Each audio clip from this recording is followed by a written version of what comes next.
My name is Kelsey, and I am really excited to be up here and sharing with you guys tonight.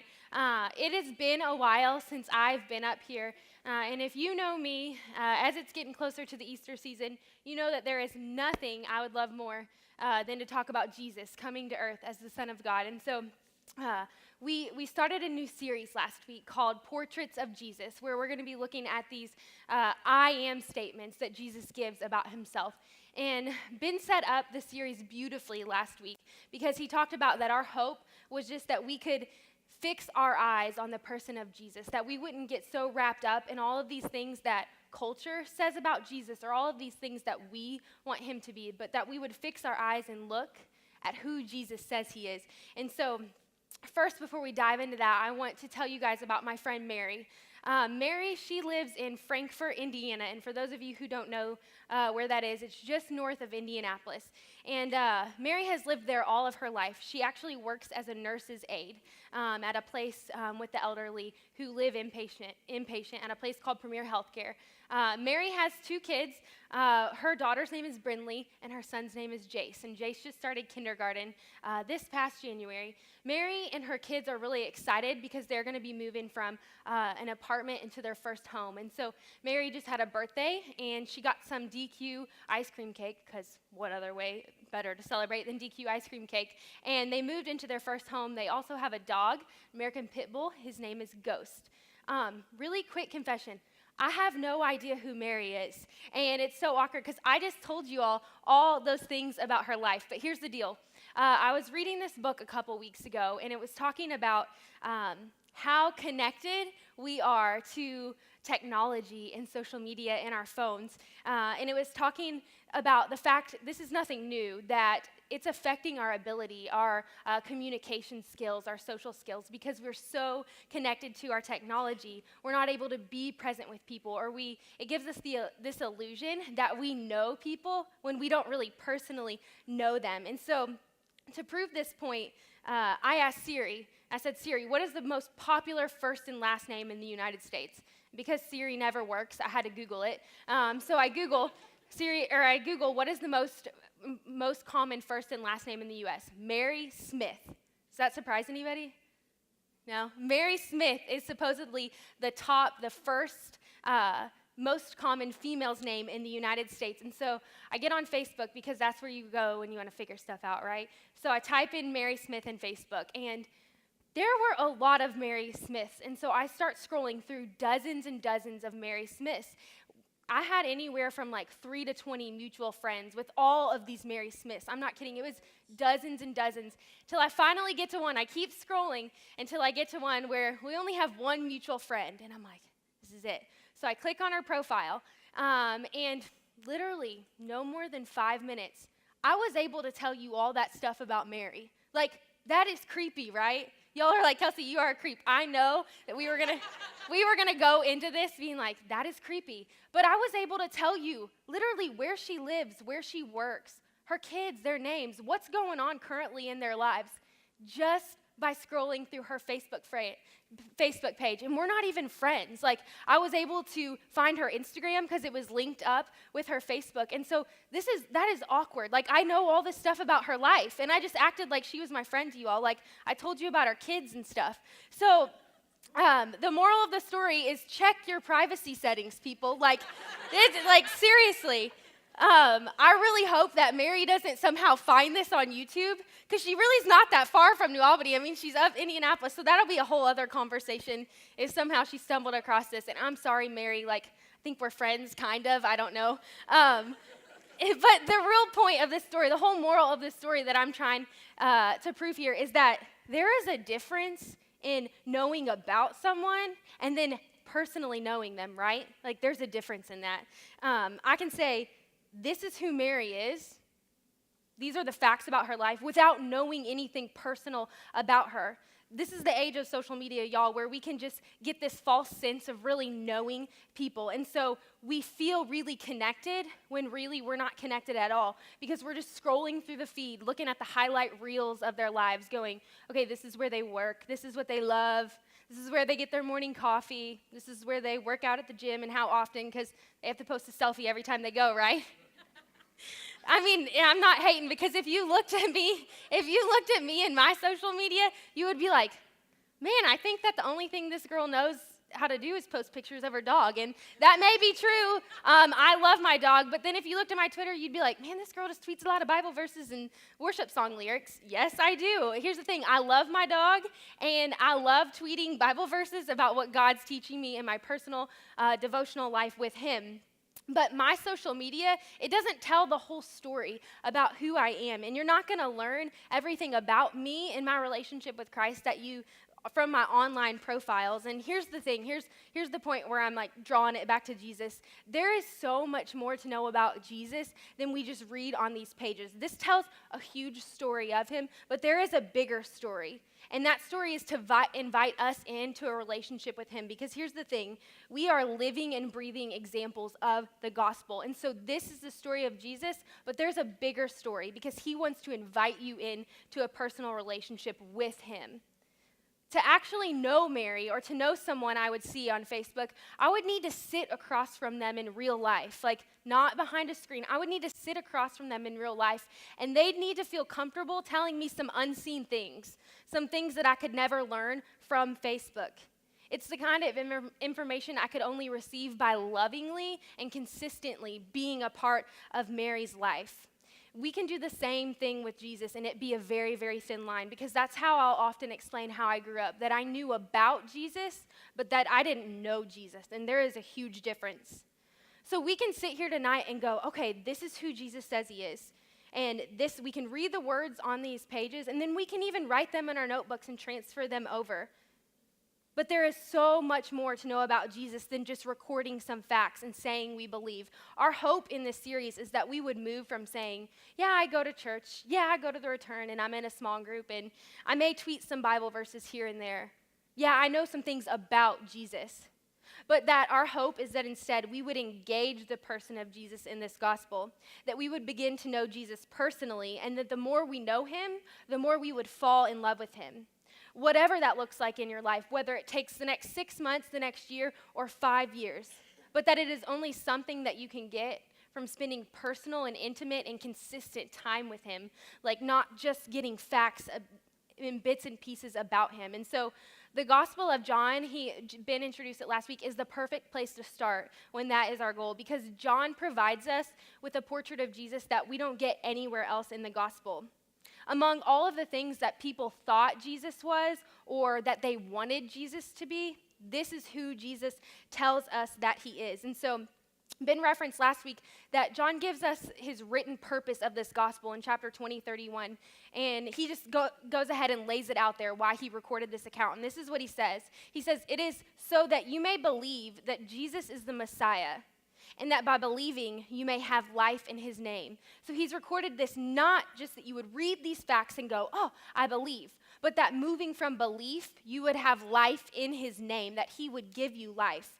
And so that is what we're going to fix our eyes on tonight, that by seeing and believing, we would move from this surface level, oh yeah, they're an acquaintance, I know about them, to this deep, intimate relationship, that we would get our life from him.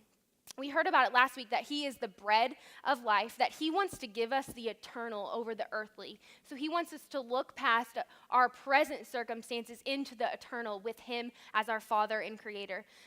So tonight we're going to be in John chapter 8. For those of you who have your Bibles and want to open, I'm going to be starting in verse 12. And this is where Jesus tells us his second I am statement. So listen to what he says. It says, "When Jesus spoke again to the people, he said, 'I am the light of the world. Whoever follows me will never walk in darkness, but will have the light that leads to life.' The Pharisees challenged him. 'Here you are appearing as your own witness. Your testimony is not valid.'" Okay, so aside from the claim that Jesus just made, this is a really awkward moment, because here's what's happening. Jesus is at the temple, and he's teaching to a presumably pretty large crowd of people, and he says this phrase, "I am the light of the world." And then someone somewhere in the crowd speaks up and basically says, "No, you're not. You're a liar. Like, you are lying."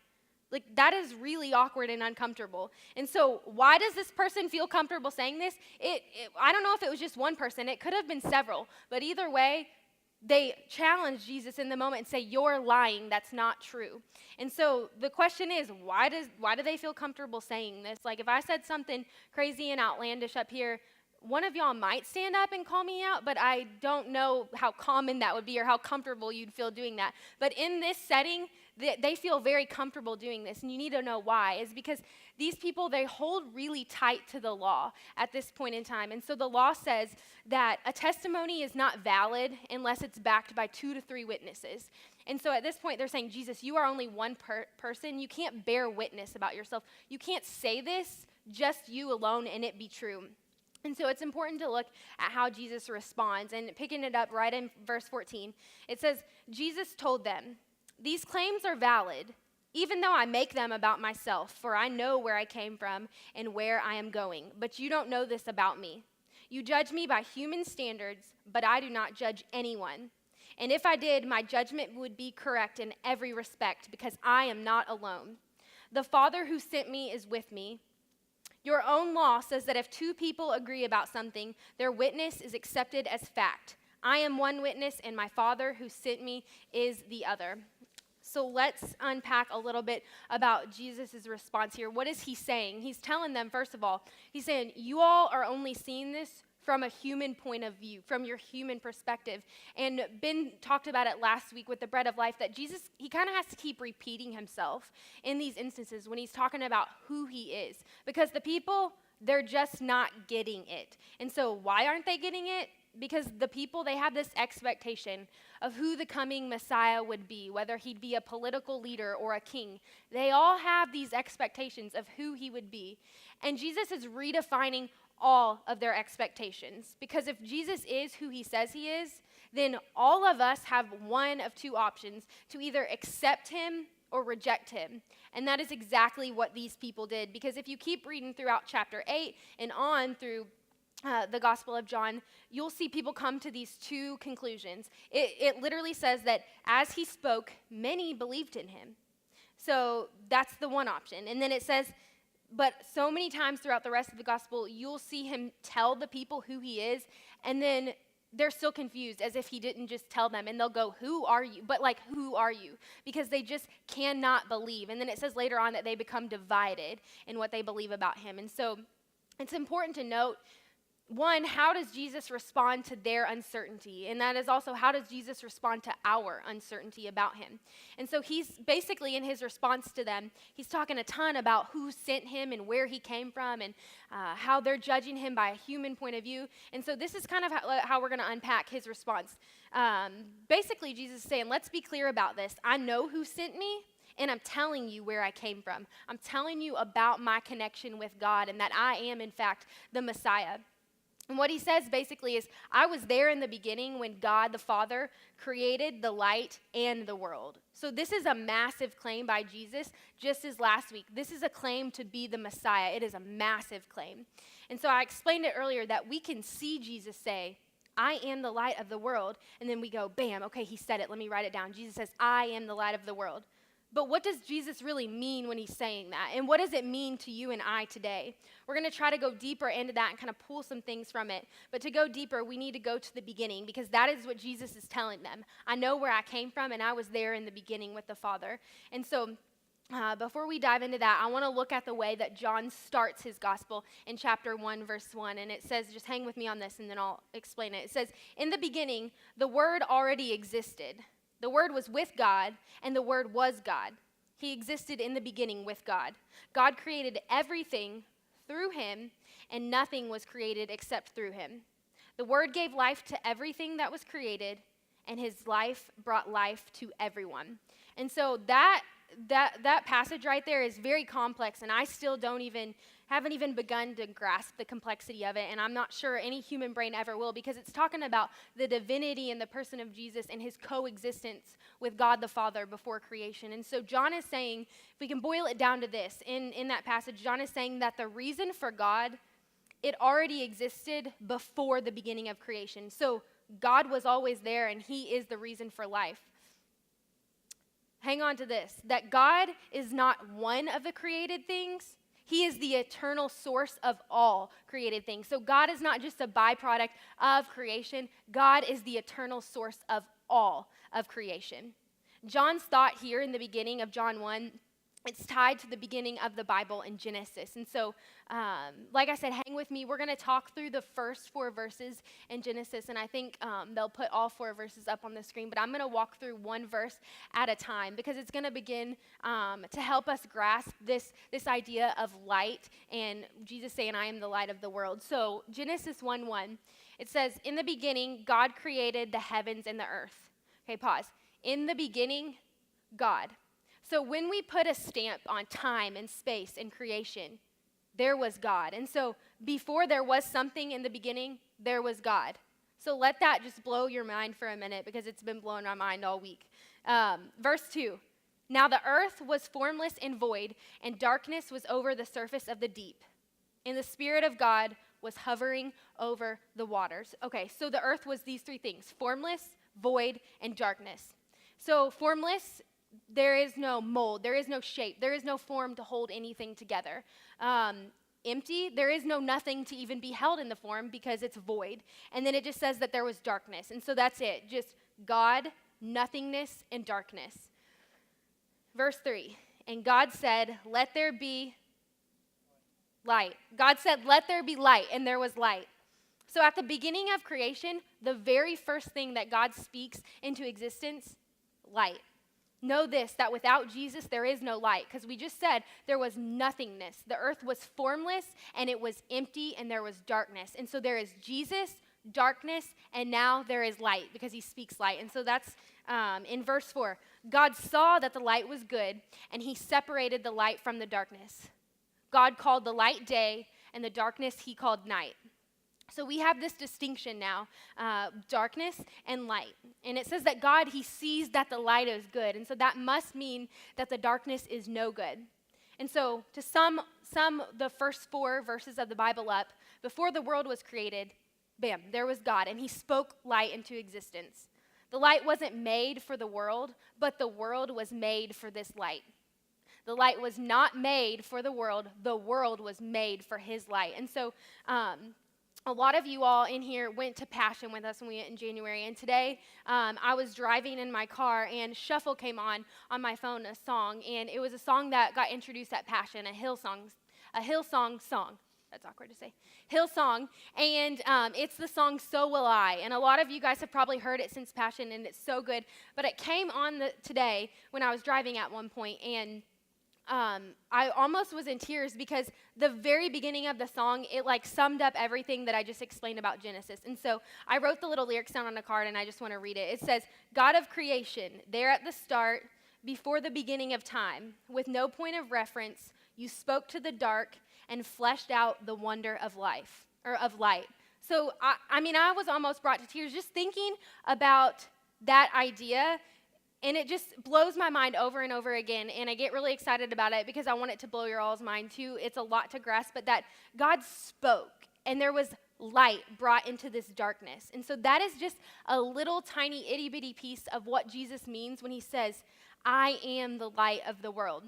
But then he goes on to say after that, and this is the part where it gets to you and me, and he says this, I am the light of the world. Whoever follows me will never walk in darkness, but will have the light of life.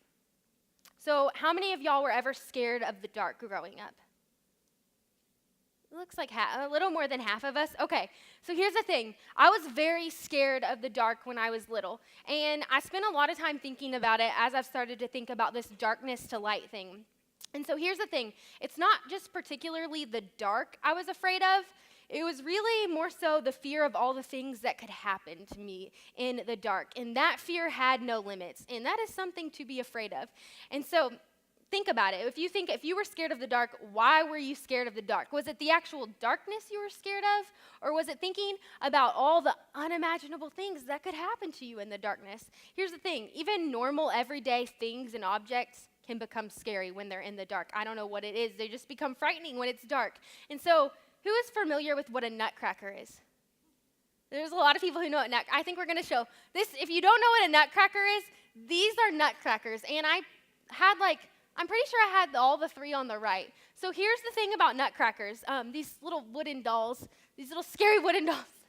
Um, so this was me and my grandma's thing when we were little, nutcrackers. And so I don't know when it became the thing because I never was like, oh yes, I love grandma. I love nutcrackers. At one point, sorry.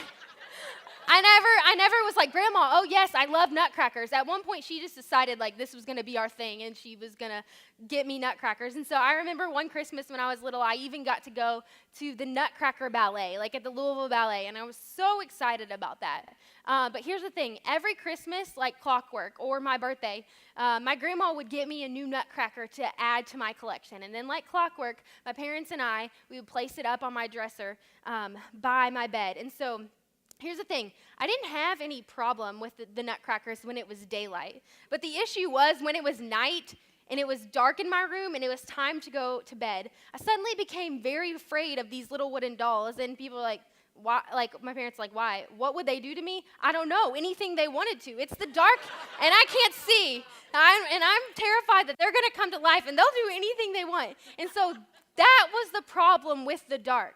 This constant fear of not being able to see what's creeping up behind you or what creature is going to come out from under your bed and grab your foot or your hand if it's just hanging off. Like, that's the problem with the dark. Some unimaginable thing is going to get you. And so the thing about it is, as we get older, hopefully we grow out of that. Sometimes we don't. Sometimes it takes a little while. But eventually we get to the point where we're no longer afraid of the dark. Sometimes the thing about it is when we get older, we're drawn into the dark because darkness can be oh so inviting in times where you want or you need to be hidden. And so listen to this passage. Listen closely. In John 3:19, it says, "This is the crisis we're in. Light has come into the world, but men and women everywhere ran for the darkness. They went for the darkness because they were not really interested in pleasing God. Everyone who does evil hates the light and will not come into the light, fearing a painful exposure. But whoever lives by the truth comes into the light, so that it may be seen plainly that what they have done has been done in the sight of God." And so do you hear what he's saying in that passage? He's saying, this is the major crisis we're in. He's saying men and women everywhere ran for the darkness because they had zero interest in pleasing God. Like, it wasn't even on their radar. They had zero interest in pleasing God. Sometimes when we're wrapped up in something that's got its grips on us, all we want to do is run to the darkness. But then what happens is we get acclimated to living in that darkness, and we don't want to come out because we fear the painful exposure. Like when you wake up in the morning and it's pitch black in your room, blackout curtains, and then you turn on the first light, you know you got to get up out of bed, and then it hurts. Like you're like, oh, the light. Like it.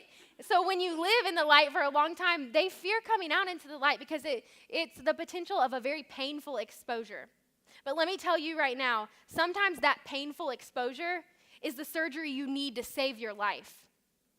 Our lives are not meant to be lived in the darkness because let me tell you, nothing healthy grows in the darkness. And so I found this quote that I wanted to share that talks about it beautifully. And it says, "Darkness is dangerous. Anything in your life that you are trying to keep a secret, hidden in the dark, is holding you back and will harm you eventually. Think about it. Nothing healthy grows in the dark. Flowers, trees, fruits, and vegetables. The kind of things you want to grow, they all require sunshine because the enemy just thrives in places of isolation and in the dark. And once you give the enemy an inch, he'll take a mile. But there is good news in the rest of this passage and in the gospel. And the good news is that darkness, it may get its grips on you for a little while, but the rest of the verse says this. It says, "Whoever follows me will never walk in darkness, but will have the light of life." So it will have what? The light of life. To follow him is to have him. He says it right there. Whoever follows me will have the light of life. And once you have him, the thing about it is there is no darkness that can overtake you for long. Because earlier in John's gospel, it says this. It says, in him, Jesus, he's talking about, was life. And that life was the light of all mankind. The light shines in the darkness, and the darkness has not overcome it. And so when you turn on a lamp, like when you're getting up in the morning in the dark and you turn on the lamp, what happens? the light immediately floods the whole room. It illuminates everything. And so no matter how hard the darkness tried in that moment, it can't swallow up the light. The light lights up everything. And so that is exactly what happens in your life when Jesus is your light. His light is transferred onto you because in his light there is no darkness that can overcome him, and that means there is no darkness that can overcome you. And once we realize that and we truly get to know him as the light of the world, then you also become a light in the dark world because his light is transferred onto you. And so this just ties it all together with a bow. In Matthew 5:14, if you want to go look at it later, Jesus is telling his followers who believe in him. He's no longer saying like, I am the light of the world. Look what he says. He says, you are the light of the world. Like a city on a hilltop that cannot be hidden, no one lights a lamp and then puts it under a basket. Instead, a lamp is placed on a stand where it gives light to everyone in the house. In the same way, let your light shine before others so that they may see your good deeds and glorify your Father in heaven. So here's the thing. This is a living light. It is a light that gives you light, that gives you life. And so they said, you're like a city on a hilltop, or that nobody lights a lamp and then puts a basket over it, that you are meant to be seen. And so this light that gives you life, it has energy, it has power, it has purpose. Because this world, it needs you to be different, and you're supposed to stand out. This is what it means when he says, I am the light of the world. He means I am the light of the whole world, but I am also the light of your world, and I am the light that gives you life. And so practically, as I began to think through this, about what does it look like to be a light? Like, what does it look like to live a life full of light practically for us? And so luckily, the Bible tells us, and in Ephesians 5, chapter 5, in verse 8, it says this, for you were once darkness, but now you are a light in the Lord. Live as children of the light, for this light within you produces only what is good, right, and true. Figure out what pleases Christ and then do it. If only it were that easy. Figure out what pleases Christ and then do it. But here's the cool thing. For you were once this, you were once darkness, but he says right there, now you are a light. And so know this, you don't have to stay where you once were. That's the great thing about Jesus is you were once darkness, but guess what? Now you are this. And so you don't have to stay where you once were. Paul wants us to know in Ephesians that he is begging us to live as children of the light. That if you were once darkness, please live like children of the light. And so, want to know my simplest advice on how to live like children of the light? Well, actually, this part's not my advice because Jesus, it said right there, do what is good, what is right, and what is true. But this is my advice for how to do that. What if you stopped every time you were about to do something and you said, is this good? Is this right? What if you stopped every time you were about to say something or tweet something or text something and say, is this true? Like, is this true? How different our lives in this world could look. Do your actions show the light of Jesus to everyone you meet? Because like I said earlier, this gospel is living and breathing in each of us. Or are you like the unbelievers and the Pharisees who are just wanting Jesus to fit into your neat little box and just want to get what you need from him and limiting him?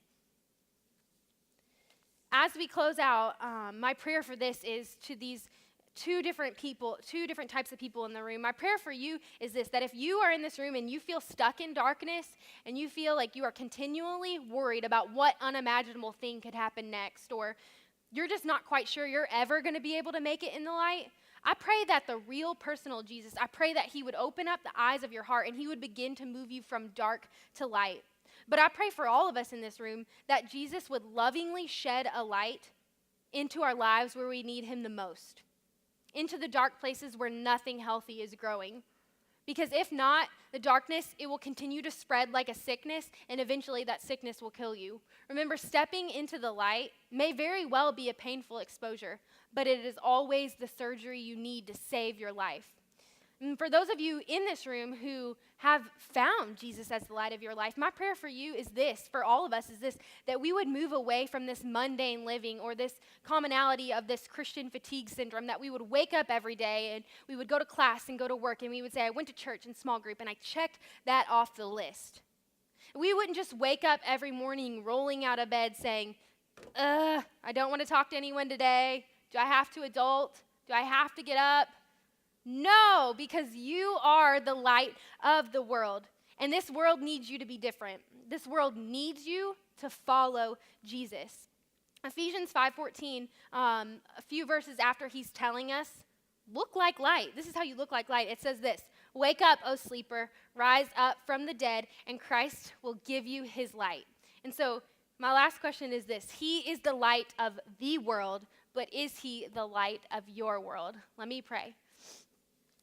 Dear Heavenly Father, just that we can come into your presence right now, God, and just know that you are already with us. You are among us, and you are in our midst, God, that help us to begin to grasp that before the beginning of time and creation, God, there you were, eternal, above all things and before all things and through all things were made through you. And so, God, help us to feel small in that. Help us to be humbled by that, God. Help our hearts and our brains to begin to grasp that. But more importantly, God, I pray that the people in this room right now, that anyone who is in darkness or feels like they're never going to be able to get out, or God, there is a dark place in their life where they need your light. God, I am begging and pleading with you right now that you would open up their eyes and you would open up their hearts, and that your light would give them life. And for the rest of us, I pray that you would shed a light where we need you most, or where we need your light to expose us from our sinful flesh. God, I pray this so much in your son's name, that you are so powerful, and like I said, before all things and hold all things together. God, I just pray that for every single person in this room, that you would just open the eyes of their heart and you would give them light, and you would give us the boldness to walk as light in this dark world. It's in your son's name that we pray. Amen.